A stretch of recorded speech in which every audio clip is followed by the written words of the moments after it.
The financing that Brookfield provided to us is indicative of not only their confidence in our company to be able to deliver on the pipeline that we've accumulated and that will continue to accumulate, but I think it's also representative of the confidence in the industry. Many in the development space have been cautious, tepid, wondering what is this new administration going to bring to renewables, and how are the capital markets going to approach the entire development process from ownership and capital injection. Well, I have great news for you. There are development companies out there that are experiencing what we might consider a flight to quality, certainly from a capital markets perspective. One of those companies that has landed quite a lot of interest and investment over the last few years, and notably nearly $400 million very recently, is a company called Encore Renewables out of Vermont. And today we're joined by Chad Farrell, the co-CEO and founder of Encore Renewables, to talk specifically about the magnitude of the kinds of dollars we're seeing flow into the industry that speaks a counterpoint to the woe and dread that we might be seeing otherwise. I want to say thank you to the supporters of our Power Up Live stage here at RE Plus Northeast, notably Encore Renewables, as well as Conductor Solar and Solar Simplified. We are live on the show floor for this and many other conversations. So I hope that you are tuned in and tuning up your skills. Here we go. Chad, thank you for joining us at Power Up Live. Great to be here, Nico. Thanks for the opportunity to chat with you. Absolutely, man. So in 2025, the industry does seem to be facing quite a fair amount of uncertainty, yet you guys were able to take down quite the whale, nearly 400. I think the number is 389 million in a recent deal with Brookfield that is not only a clear sign of faith in the industry, but it is a hybrid structure that I think we're going to talk about. Yep. Tell me about the deal, the nature of how it came together, and how the money will be spent. So the deal was, I think transformative for our business, first and foremost. And it really sort of advances us to a full independent power producer with the full capacity of sponsor equity, tax equity, and debt. Specifically from Brookfield, it's actually a four element financing facility. So it's 3 parts debt, 1 part tax equity. So there's construction to term debt. There is a tax equity bridge facility, and then there's a modest amount of development capital. And then finally, the fourth is the tax equity facility. So we're super excited about it. It really does speak to the velocity that we as an industry need to be moving forward with and under. And it really is going to reduce a lot of sort of the friction that, typically we would face in one-off or, financial transactions where, look, let's face it, we're going to have dozens and dozens of projects in the active development phases throughout the relationship with Brookfield.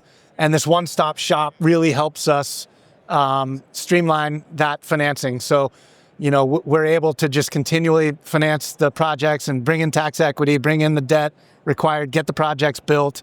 And having that one-stop shop is just super, super helpful for us. So I think maybe it's important for folks who are unfamiliar with Encore Renewables. You guys are based in the Northeast out of Burlington, Vermont. The last time I had you on the show, we were talking about how Susie out of Europe had invested, and effectively you were starting the steps towards becoming an IPP. And I hear you saying this is sort of the culmination of that. What I'm curious about is, A, if you could put into perspective for folks that growth path that Encore has gone through, and then what do you suppose are the questions that a company like Brookfield is trying to answer when they start looking at a vehicle like Encore in the marketplace? Well, maybe go second question first and just say, look, I think the financing that Brookfield provided to us is indicative of not only their confidence in our company to be able to deliver on the pipeline that we've accumulated and that will continue to accumulate, but I think it's also representative of the confidence in the industry. Yeah. We have a really solid solar and increasingly energy storage industry that is cheaper, faster, better, fixed price, and so on and so forth. So I think it's indicative of just the confidence that the capital markets have in our sector. Yeah. And that's important for everybody. So look, the evolution of our business has been one of, raising capital to grow the business, deploying that capital, reinvesting into the business and just continuing to grow. So, we've gone from friends and family and fools to a number of different CDFI investments, community development financing institutions, local to northern New England. We've then parlayed that into some development capital from our friends from Leyline Capital. Yeah. And then ultimately we were working with Greenbacker. So it's just been a constant evolution of slightly larger checks to grow a slightly larger business, to grow a slightly larger pipeline, slowly and methodically over the years, ultimately, allowing us to receive, interest from a group, an equity, an infrastructure fund in Susi, based out of Zurich, Switzerland. We were interesting to them, right? Yeah. They wanted to make investments into this growing U.S. market, and we were the vehicle for them to do that. Susi equity funded the business for a period of 15, 16 months, which allowed us to continue to grow that pipeline, to continue to grow that team, so that we were in a position to be attractive to a group like Brookfield. Got it. So each new iteration is a stepping stone towards increasing that sort of bankability at a capital markets level.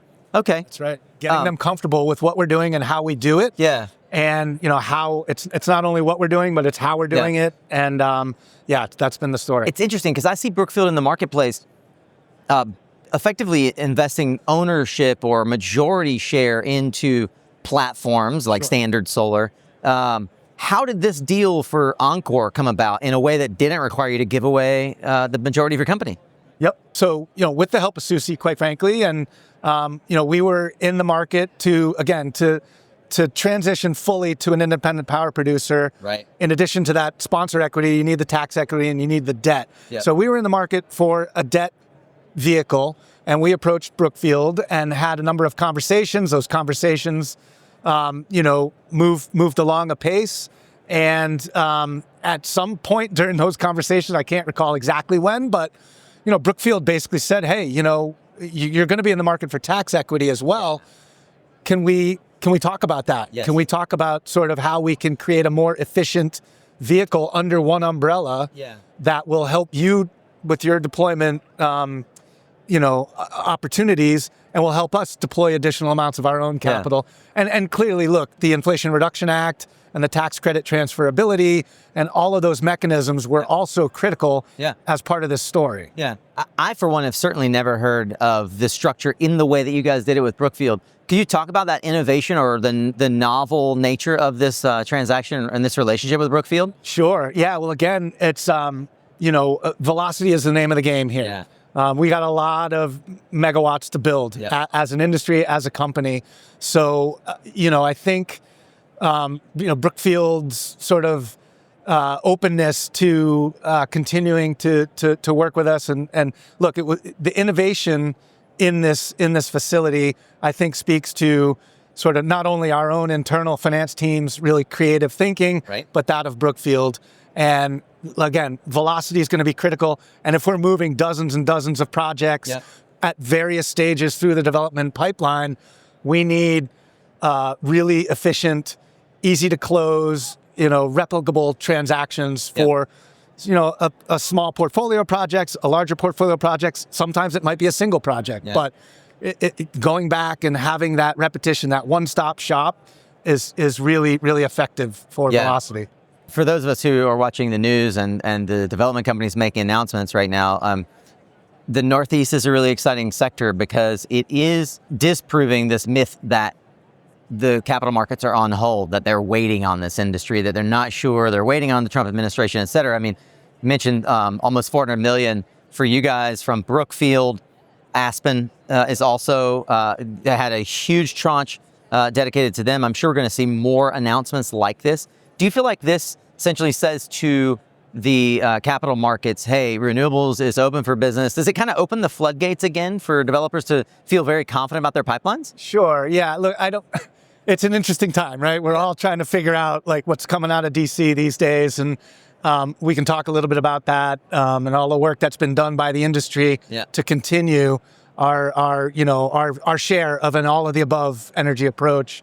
But again, I think, so floodgates, I don't know, but I do feel like this deal is indicative of the confidence that the capital markets are having in energy writ large, right? We do solar and storage. We are part of the all of the above approach to energy. And if we're gonna be talking about American energy dominance, we need to be talking about all of these different technologies.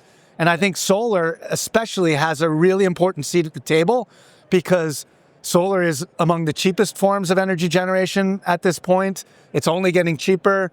It is also amongst the fastest to deploy, right? So it takes a while to stand up, a natural gas plant or, some of these larger centrally located energy generation facilities. Distributed solar can be built rapidly and at scale. You guys use the term community scale solar, which I find endearing. It certainly is aligned with the kind of the Burlington, Vermont community culture that you guys are birthed from. How do you define or put a boundary around what is included in community scale solar? Yeah, it's true. It is an endearing term, and we're basically a C&I developer, right? Okay. Commercial, industrial. Yep. We're in that scale, that middle market scale. We like the word community scale because it does connote the fact that we really want to work actively as partners with the communities in which we operate. And not only that, but the scale of these projects is such that, we're able to generate enough power for a large majority of the homes in that community. Sure. Or, or the university. The university or the schools and the hospitals in that community. So it really is, and again, we come out of the Northeast. We do, the jurisdictions in which we operate do have topographic constraints, environmental constraints, population density. So it's pretty tricky to get above, get into the 30, 40, 50 megawatt scale in the Northeast. So it's an appropriate scale for our backyard. I guess it begs the question, however, with nearly $400 million in capital on the table in various forms, obviously not all of that is dev cap, is there an allure, a pull, even a mandate from Brookfield to go outside of the community scale, to move into more utility scale? I think not quite yet. Okay. Nope. The thesis is, we're a community scale developer and now IPP, and we're gonna stay in that lane. Again, the markets that we're most active in, that's the scale that we're playing in. I think look, we'll be pushing some 20, 25 megawatt projects over the course of the next several years for sure.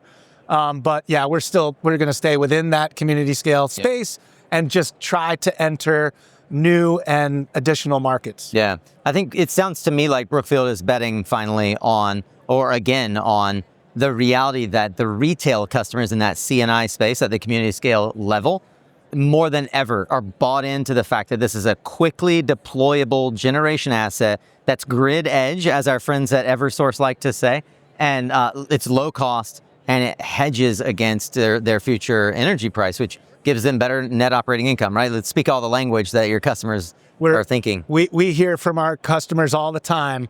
We love the fact that solar provides a fixed price of energy. Yeah. We like that it's clean, but really it's that levelized, it's that fixed cost of energy that we're able to see over 20, 25, 30 years.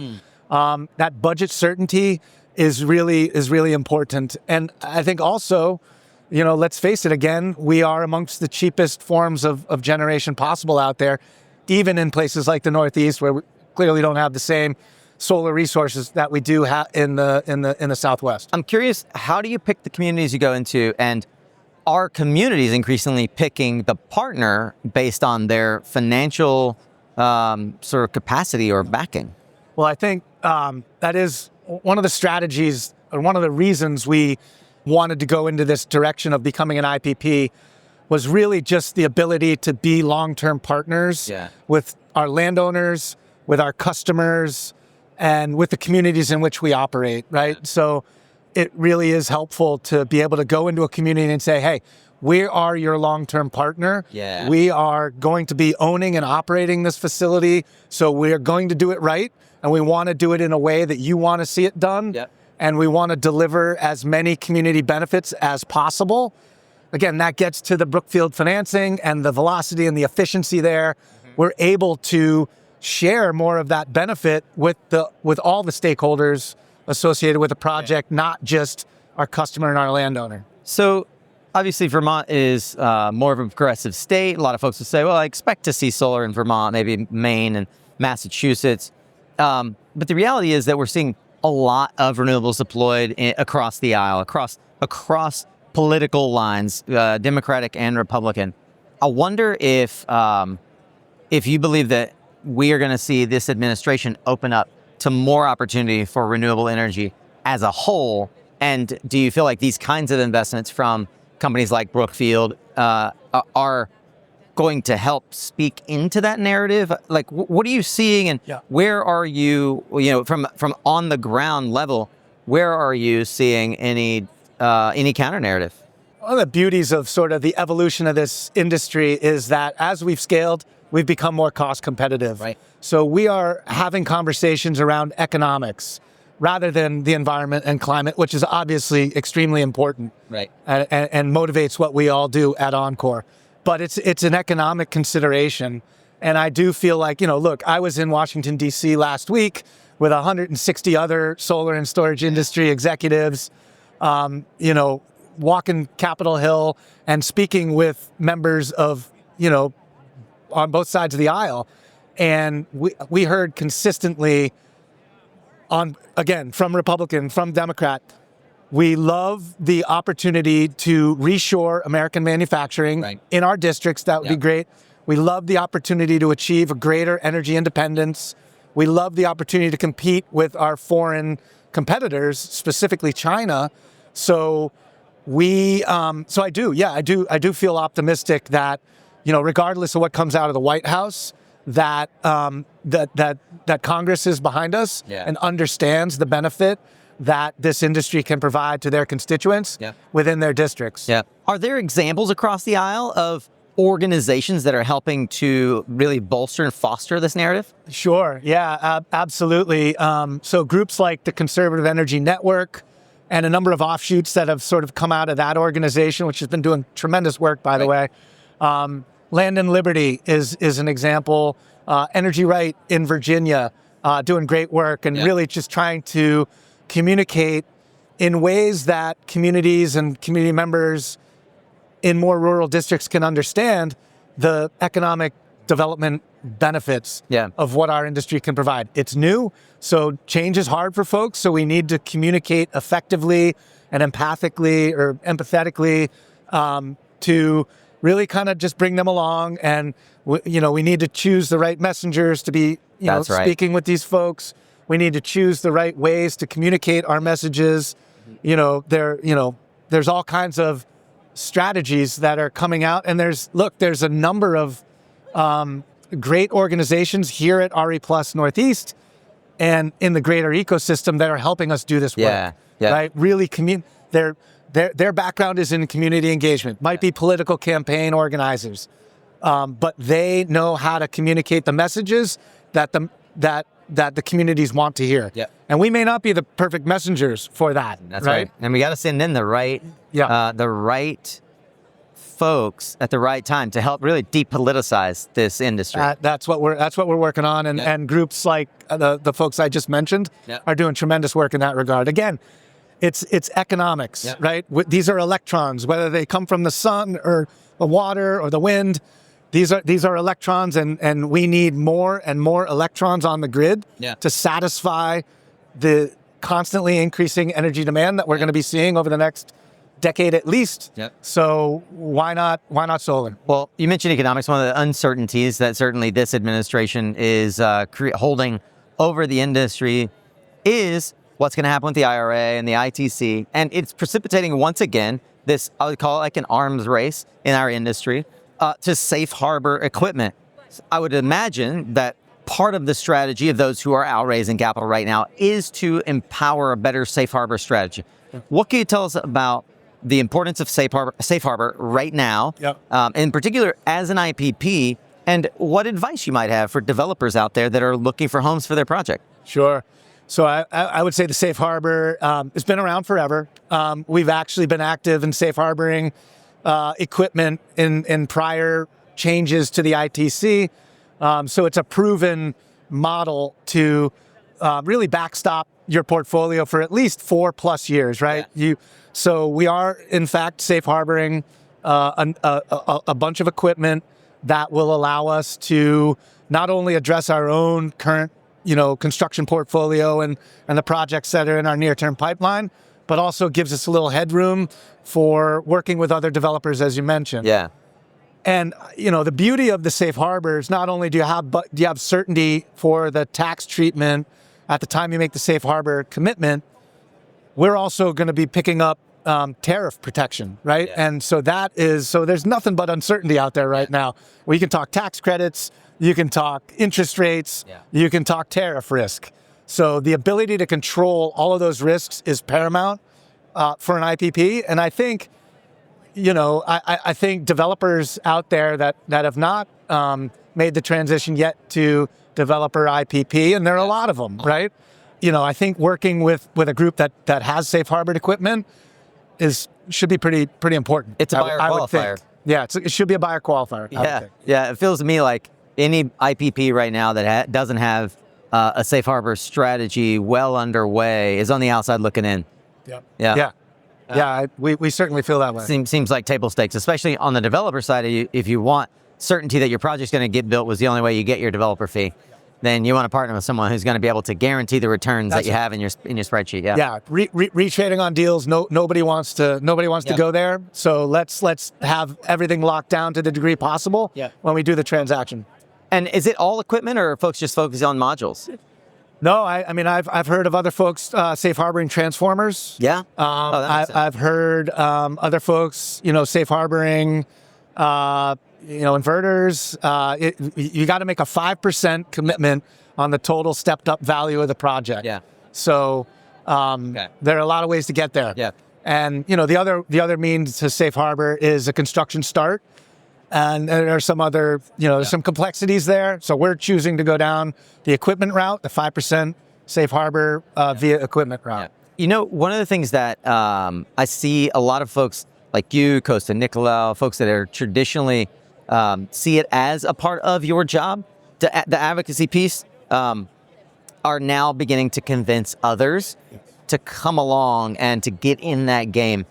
Recently, you mentioned you went to Washington. We had 160 businesses represented. Are you encouraged that we have folks coming on board, or do you think are there still a lot of folks on the sidelines? I guess what's the message from an industry veteran who has seen the power of lobby and advocacy to those who are potentially still on the sidelines?